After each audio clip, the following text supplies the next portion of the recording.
এর থেকে আবার এই রুইয়েছে দুটো একটা মারা গেছে। এই ছাগলগুলো পুষতে আলাদা কি খরচ হয় আপনার? খরচ আমরা খাটি তো ওই ঘাস পানি ওই দেখছেন তো আমি ঘাস তুলে বেড়াচ্ছি। ও, আর এই মাঠের থেকে এইসব জায়গার থেকে বিভিন্ন জাত থেকে ঘাস সংগ্রহ করেন। হ্যাঁ। তাছাড়া এর কোনো আলাদা আপনি খাবার খাওয়ান, ভুসি?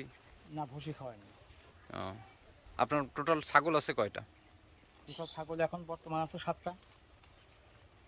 আসসালামু আলাইকুম দর্শক বন্ধুরা, আমি একটা ছাগলের খামারে আসছিলাম। এই জায়গায় উনি কৃষিকাজের পাশাপাশি ছাগল পালন করেন। এই যে এখানে কয়টা ছাগল আছে? 3 আর 2 5 আর 2 7টা ছাগল উনি পালন করতেছেন। এবং এই ছাগল মোটামুটি একটা ভালো কৃষকদের জন্য একটা ভালো সম্পদ, পুঁজি। এই পুঁজিটা কৃষকরা যে কোনো সমস্যা, সুবিধা অসুবিধা, এই পুঁজিগুলো ওনারা কাজে লাগান এবং এটার থেকে ভালো আয়ও হয়। আপনি এ পর্যন্ত কতগুলো ছাগল, আপনার সর্বমোট ছাগল ছিল? ছাগল তো সর্বপ্রথম একটা, আচ্ছা। তখন খাসি ছাগল পুষতাম। হ্যাঁ ওই যে তোমাকে যেখানে থাকতি ওই যে হ্যাঁ। ইটার বাড়ি বটাকের বাড়ি, আচ্ছা। বুঝছো? সর্বপ্রথম। মামুর কাছে নিলাম সেই ঘাওয়ালা ছাগল। আচ্ছা আচ্ছা। তারপরে ওই যে পুষতে লো বেশি গেল, হ্যাঁ। আসার পরে 7টা 8টা করে খাসি ছাগল পুষতাম। আচ্ছা আচ্ছা। 8টা 9টা 10টা সব খাসি। আচ্ছা। কিনতাম আপনার টোটাল এখন এখানে 7টা ছাগল আছে? হ্যাঁ।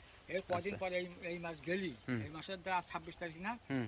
ওই মাসের শেষ পর্যন্ত যাবে না, 25 তারিখের ভিতরে হুম। আরো 6টা বাচ্চা হবে এই 3টের।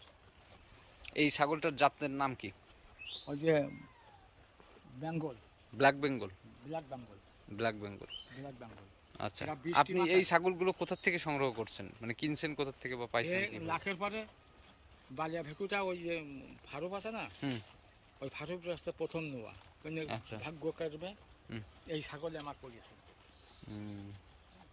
এই জাতটা খুব ভালো একটা জাত। হ্যাঁ। বাংলাদেশের যতগুলো ছাগল আছে, যে জাতগুলো ছাগল বেশিরভাগ পোষা হয় তার মধ্যে ব্ল্যাক বেঙ্গলটা একটা ভালো একটা জাত। এই জাতটা খুব রোগ প্রতিরোধ ব্যবস্থা এদের ভালো, শরীরের গঠনও ভালো।